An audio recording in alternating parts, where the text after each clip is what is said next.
ये आकाशवाणी गोरखपुर है। अब आप वेद प्रकाश पाठक से क्षेत्रीय समाचार सुनिए।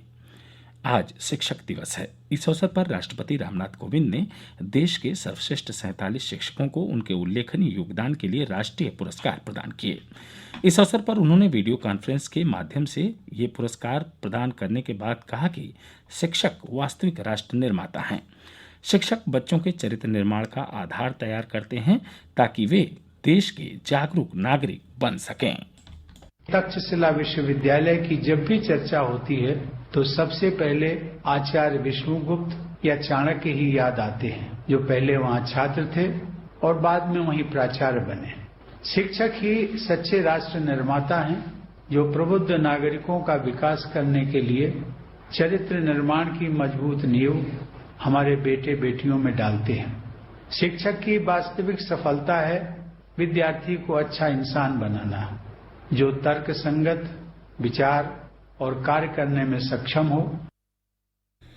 श्री कोविंद ने कहा कि नई शिक्षा नीति के अनुसार योग्य शिक्षकों के लिए हर संभव कदम उठाए जाने की आवश्यकता है। उन्होंने कहा कि शिक्षा नीति में शिक्षण व्यवसाय में प्रत्येक स्तर पर प्रतिभावान लोगों का चयन करने का प्रयास करना होगा।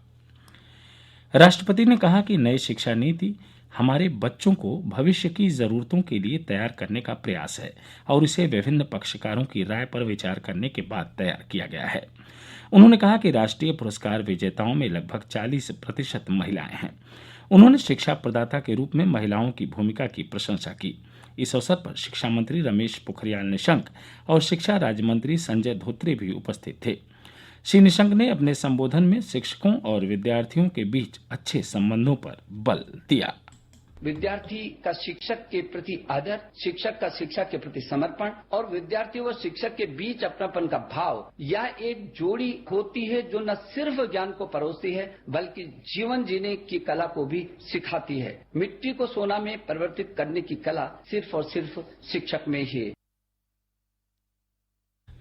सूचना और प्रसारण मंत्री प्रकाश जावड़ेकर ने कहा है कि सरकार नई शिक्षा नीति में व्यक्त की गई प्रतिबद्धता के अनुरूप शोध और नवोन्मेष के लिए और अधिक धनराशि उपलब्ध कराएगी।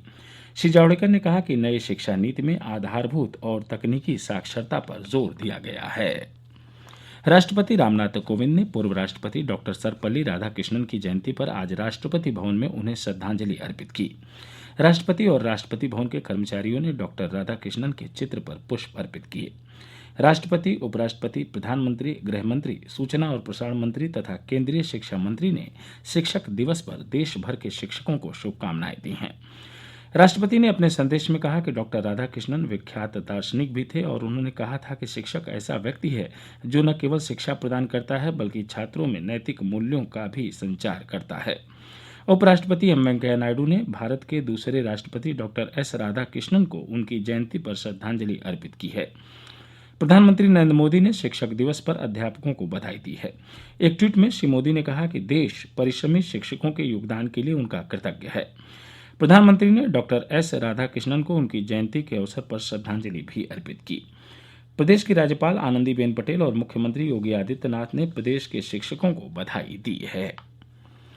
सरकार ने कहा है कि देश में कोविड-19 के मरीजों के ठीक होने की दर 77.23% हो गई है। स्वास्थ्य मंत्रालय ने कहा है कि ठीक होने वालों की संख्या 31 लाख से अधिक हो गई है। स्वस्थ होने वाले लोगों की संख्या में लगातार वृद्धि से देश में कोविड मामलों की संख्या में कमी आई है और अब यह कुल मामलों का 21.04% हो गई है। मुख्यमंत्री योगी आदित्यनाथ ने आज गोरखनाथ मंदिर में ब्रह्मलीन महंत दिग्विजयनाथ जी की 91वीं पुण्यतिथि पर आयोजित श्रद्धांजलि सभा को संबोधित करते हुए कहा कि कोरोना का मतलब सब कुछ बंद करना नहीं है। चुनौतियों से भागने से नहीं, चुनौतियों के आगे चलने से सफलता मिलती है। कोरोना कालखंड ने हमें नई संभावनाएं भी दी हैं। तकनीक से आम आदमी के जीवन को आसान बनाया जा सकता है। कम खर्च में ज़्यादा से ज़्यादा लोगों तक लाभ पहुंचाया जा सकता है। कोरोना संकट के बीच गरीबों तक अनाज और अन्य सुविधाएं पहुंचाए जाने और खाते में सीधी मदद का उल्लेख करते हुए मुख्यमंत्री ने तकनीक के बढ़ते महत्व के बारे में विस्तार से बात की। उन्होंने कोरोना संक्रमण काल में मानवता की सेवा के लिए सभी का आह्वान किया। सभा के दौरान उन्होंने महंत दिग्विजयनाथ जी और पूर्व राष्ट्रपति प्रणब मुखर्जी को श्रद्धांजलि अर्पित की। इसके साथ ही क्षेत्रीय समाचारों का बुलेटिन यहीं संपन्न हुआ। नमस्कार।